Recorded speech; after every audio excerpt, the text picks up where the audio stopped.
Super Over Decoded, powered by IDFC FIRST Bank. Now, this is the second game of the World Cup. India got a little bit of a scare against the US in the first game. Now, the second game happened at Delhi, the Arun Jaitley Stadium against Namibia.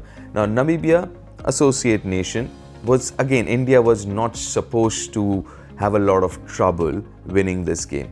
Now, Namibia won the toss at Arun Jaitley Stadium at Delhi, chose to bowl first. Again, just like USA, the right choice. Under lights in the evening, you want to chase down a total. So India were batting again.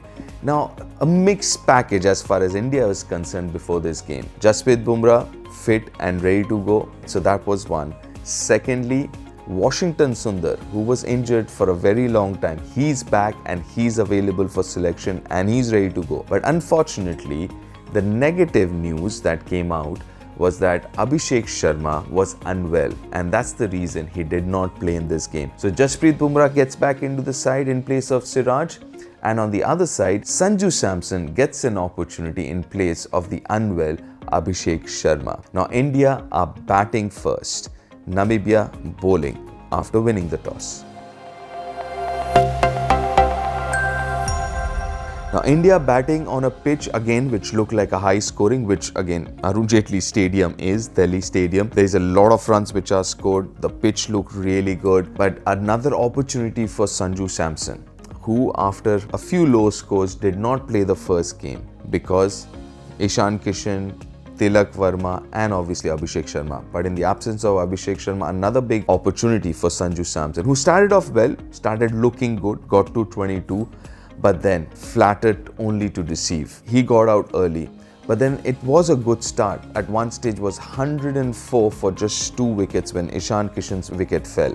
Ishan Kishan played beautifully. He's in superb knock. We saw him get that 100 against New Zealand in the last game where India won that series. Things changed a little bit with Gerard Erasmus bowling off spin, skipper of Namibia, and also Scholes, the left arm spinner, coming in. More than Scholes, it was Erasmus who actually troubled the Indian batters. He gave just 20 runs, picking up 4 wickets in his 4 overs. So India kind of pulled the handbrakes. There was a big speed breaker and India lost that momentum in between when it was Surya Kumar Yadav and Tilak Verma out there.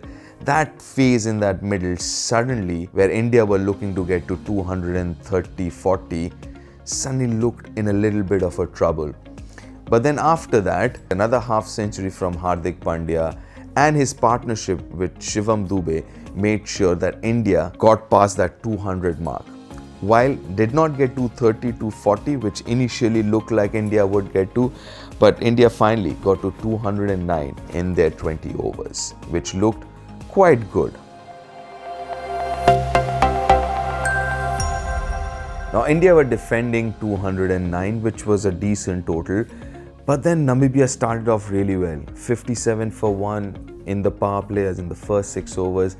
They looked really good. They had a good start and they started to look even better when the power play overs ended. The 7th over, Varun Chakravarti came in, and that's when things started changing for Namibia. And India got back into the game. Varun Chakravarti bowling the 8th over and then the 10th over. In between, Aksar came in and bowled 1 over where he went for plenty, 2 6s were hit. But then those 2 overs from Varun Chakravarti picked up a wicket in the 8th over and 2 wickets in the 10th over. That changed the whole complexion. Now the challenge with associate nations are they have good batters, but not too many of them, right? So for example, Erasmus is a good batter, Frylink is a good batter, but then they don't have that depth as some of the other bigger teams or test playing nations have, and that was quite evident in that Namibia batting innings. Once they lost those 3-4 wickets, then there wasn't much in terms of the depth, and then Indian bowlers just went through that batting order, and in the end it was a very, very comfortable victory for India. While Namibia looked good as long as the top orders were batting, and in the end 3 wickets for Varun Chakravarti changed everything. Aksar came back, bowled really well, picked up a couple of wickets. Again, positives in terms of coming back after being put under pressure. Varun Chakravarti again showing why he is the #1 bowler in this T20I format. He was absolutely brilliant. In the end, yeah, I mean, they started off well, a little bit of pressure the Indian bowlers were in, but not much, and then in the end wasn't enough. 93 comfortable runs, India top of the group, looking good, back on track after that first game against USA where India were shocked a little with that performance. But then against Namibia, it was again back to normal, getting 200 plus with the bat and then winning by 93 runs. That was big, and it seems like India is back on track and looking good like they were for the last 2 years.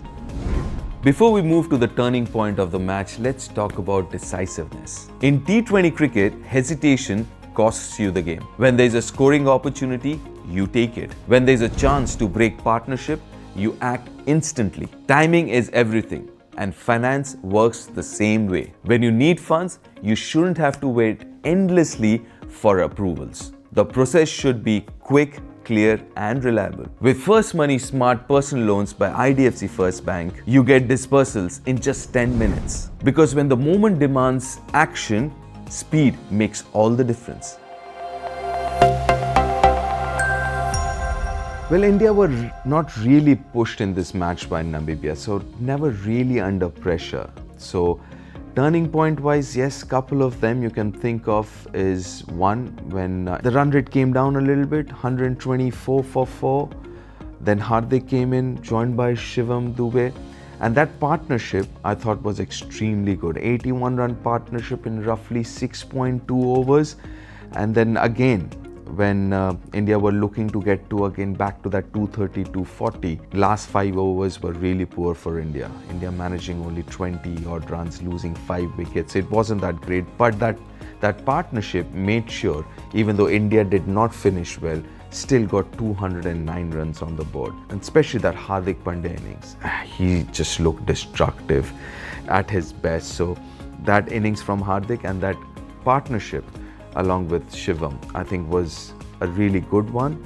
And as far as batting turning point is concerned, would be my choice. Now bowling wise, they started off well, Namibia. Gerard Erasmus came in, hit a couple of sixes, but then Varun Chakravarti was the difference. 8th over, he comes in, he picks up a wicket. That is pulled back Namibia a little bit. Then the next over, Aksar goes for 2 sixes, but then again 10th over, he comes back and picks up 2 wickets. And I think that phase, especially the 8th over and the 10th over from Varun Chakravarti, he bowled 2 overs, 8th and the 10th, gave just 7 runs and picked up 3 wickets. And that just changed the whole complexion. I don't think Namibia was going to chase down 209. But then it just seemed like they might come close. But then those 3 wickets in 2 overs of Varun Chakravarti for just 7 runs, that just made sure India won by a huge margin, 93-run margin. India in this game against Namibia was not really pushed. They were never really under pressure. In the end, winning by 93 runs, you can figure that out. Scoring 209. Yes, there were phases where India could have batted better. There were phases where India could have bowled better. But now I'm thinking towards the next game, which is against Pakistan in Colombo. And we've seen in Colombo, the pitches are more spin friendly. Pakistan in their last game played 5 spinners and they're all good spinners. And now that is something that India needs to be really careful about. This game against Namibia, again against Erasmus, the off spinner, who's not really a regular bowler. He does bowl regularly, but you won't call him a regularly 4-over bowler. He went for just 20 runs, picking up 4 wickets. Now that is again something that India needs to be mindful of when India plays Pakistan in Sri Lanka, in Colombo at Premadasa, where there is more help for the spinners and Pakistan's got 5 spinner. Interestingly, India's got a lot of left-handers. Against Erasmus, the off-spinner, the 4 wickets that he took, 3 of them were of the left-handers. And Pakistan do have off-spinners, right? So that is again something that India needs to be mindful of. And in the last video, and we've spoken about this, India plays a very different, or has been rather, in the last couple of years, a very different kind of or brand of cricket, where it is more aggressive, more attacking, looking to score 200 plus every time they go out to bat. And also that has been made possible because of the surfaces that India has been playing on. Yes, India has batted beautifully.